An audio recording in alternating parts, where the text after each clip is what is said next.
પાપ કરો તો આવતા બહુ ભોગવવું પણ હવે તો હવારે કરો ને અહીંયા ભોગવવાનું છે ને માં અંબાની અને ભૂતનાથ દાદાની પણ આઈ લાગી કે તમે રાતે ગોકુલ હોસ્પિટલમાં જઈ અને રાતના તમે 1:30 વાગે જાઓ ને એ પણ 12 જણા કોઈ દિવસ વર્લ્ડમાં ક્યાંય બન્યું આમ કે હું તો લઈ ગયો તો એમ કે હું તો વિડીયો શૂટિંગ વાળાને લઈ ગયો તો નોટીને લઈ ગયો તો નથી બતાવતા કાગળ નથી બતાવતા વિડીયો એ અહીંયા આવવાની મનાઈ હતી ને એને એટલી નફરત હતી વસંતગીરી બાપુને તો રાતના એના સિક્કામાં રહી એવો આખા ઇન્ડિયાના સાધુ સમાજે આ નિર્ણય કર્યો અવધેશાનંદજી ને બધા પણ હતા હાજર અને 5 જે અક્ષય કહી છે કે એને આ અખાડા પરિષદમાંથી ને અકાલ પટ્ટી કરી જે ગિરનાર સાફ કરવા આવ્યો હું તો આમ પણ તે કેટલી જગ્યા સાફ કરી નાખી તું રાતના અંગૂઠા લઈ આવ તું કોઈના પણ આ હાલ્યા કે વર્લ્ડમાં ક્યાંય બેન કિશન આપણી સાથે ગિરીશ કોટેચા જોડાઈ ગયા છે. ગિરીશભાઈ લાઈવ ચાલુ છે. તમારી ટેલિફોનિક પેલી પ્રતિક્રિયા લેવી છે કે હકાલ પટ્ટી થઈ ગઈ છે. કહેવાતા સાધુ સોકડ સાધુ મહેશગીરીની હકાલપટ્ટી ગિરીશભાઈ થઈ ગઈ છે. હું કર્મનો સિદ્ધાંત છે ને તમે જે કર્યું હોય આ બહુમાં ભોગવવાનું એને માં અંબાની અને ભૂતનાથ દાદાની પણ આઈ લાગી ગઈ. આટલી હદ સુધી આપણે જયારે પણ એમ કહેતા હતા કે અમારે તમારો સાધુ સંતોનો જે વિવાદ છે પણ આટલી હદ સુધી હોય કે તમે રાતે ગોકુલ હોસ્પિટલમાં જઈ અને રાતના તમે 1:30 વાગે જાઓ ને એ પણ 12 જણા કોઈ દિવસ વર્લ્ડમાં ક્યાંય બન્યું કે ત્યાં કોઈ માણસને એક જણાને જવાની મનાઈ હોય વેન્ટિલેટર ઉપર હતા તનસુખગીરી બાપુ અને અહીંથી ને નોટરી વાળાને લઈ ગયા. તમે વિચાર તો કરો એમ કે હું પ્રાર્થના કરવા ગયો તો પાછો પોતે એવું કબૂલ કરે છે કે આમ કે હું તો લઈ ગયો તો એમ કે હું તો વિડીયો શૂટિંગ વાળાને લઈ ગયો તો નોટીને લઈ ગયો તો નથી બતાવતા કાગળ નથી બતાવતા વિડીયો 10 વાર આપણે એને કીધું ભાઈ કાગળ તો બતાવો કે તેમાં સાઈન હું કરાવી છે હું તે લઈ લીધું તેમાં હું કર્યું છે પણ બીજું આ ભૂતનાથમાં જે રીતે કર્યું 1.5 વર્ષ પહેલા સેમ ટુ સેમ સ્ટાઇલ આજ ત્યાં પણ બાપુ એને વસંતગીરી બાપુ એને કોઈ લેવા દેવા નથી. લગભગ ભૂતનાથમાં 40-45 વર્ષથી અંદર છોકરાઓ જે કામ કરતા હતા આરતી કરતા હતા એને ઓળખું એ અહીંયા આવવાની મનાઈ હતી ને એને એટલી નફરત હતી વસંતગીરી બાપુને તો રાતના એના સિક્કામાં રહી એવો એટલે બાપુ જો આ કર્મનું ફળ આખા ઇન્ડિયાના સાધુ સમાજે આ નિર્ણય કર્યો અવધેશાનંદજી ને બધા પણ હતા હાજર અને 5 જે અક્ષય કહી છે કે એને આ અખાડા પરિષદમાંથી ને અકાલ પટ્ટી કરી એટલે બાબુ આ કુદરતનો આપણે પેલા એમ કહેતા ને કે આ બહુમાં પાપ કરો તો આવતા બહુ ભોગવવું પણ હવે તો હવારે કરો ને અહીંયા ભોગવવાનું છે.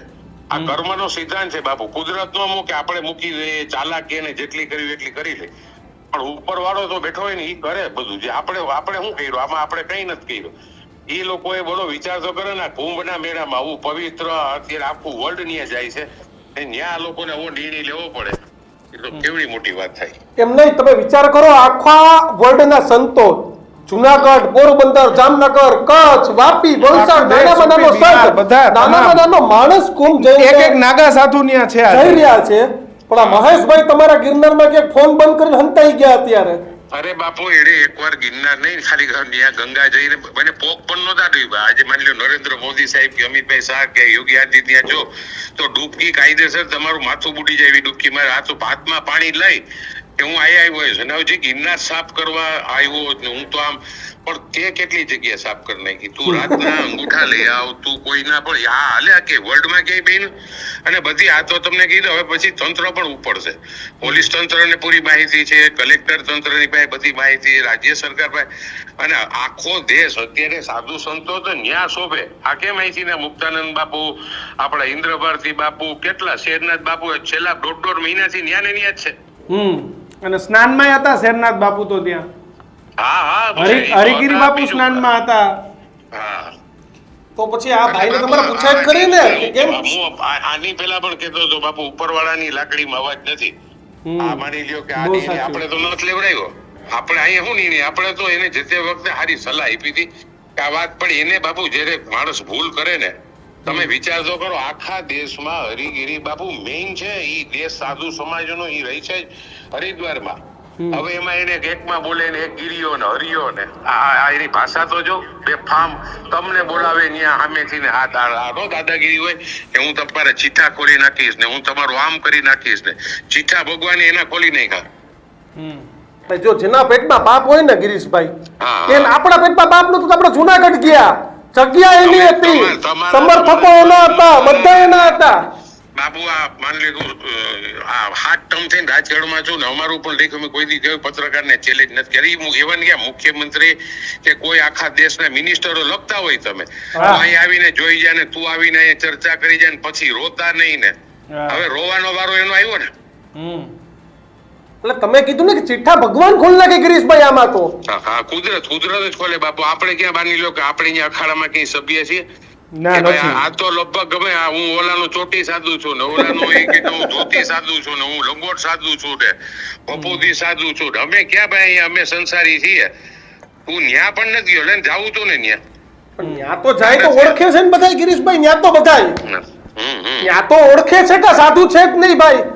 આપણા શંકરાચાર્ય હમણાં એક ઇન્ટરવ્યુ સાંભળતો તો એમાં કીધું હતું કે એક વખત તમે ભગવો ધારણ કરી લ્યો ને પછી એમાં એ પછી તમે ભગવો ન ઉતારી શકો. પિંડદાન થઈ જાય પછી વાત પતી ગઈ. તમે વિચાર કરો બાપુ, શિવગીરીનું કાયદેસરનું છેલ્લું વેલ બાપુ કરી ગયા જેનું વિડીયો રેકોર્ડિંગ છે. આ પાંચ ન્યા છે ને અત્યારે જેટલા આનું કર્યું હતું ને બુધગીરી થી માંડીને બધા સંતો અત્યારે ન્યા જ છે કુંભના મેળામાં. ઓલાને 1.5 વર્ષ બાપુ ઈ આઈ નો લાગે જેના નામનું કાયદેસર વસંતગીરી વિલ કરીને ગયા છે, જેના નામની આખું જે આરતી કરતો હતો 22 વર્ષથી ને ભાવેશ કરીને જે છોકરો અત્યારે બિચારો પ્રોફેસર છે એને તમે બીજે દિવસે કાઢી મૂકો. ગોવિંદ કરીને હતો જેવા વસંતગીરી ઓફ થયા ને બીજે જ દિવસે સવારે ગોવિંદ રાજીનામું લઈ લીધું ઓફિસમાં બેસીને.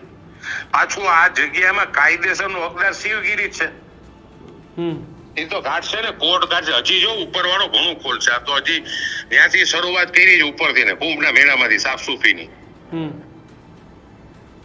ગિરીશભાઈ ફાઇનલી હજુ સત્ય માટે રણકાર કરવા માટે હવે મહેશગીરીની ત્રેવડ છે. કુંભના મેળામાં જશે ને સાધુ સંતોને એવું કહેશે કે આ અસત્ય છે.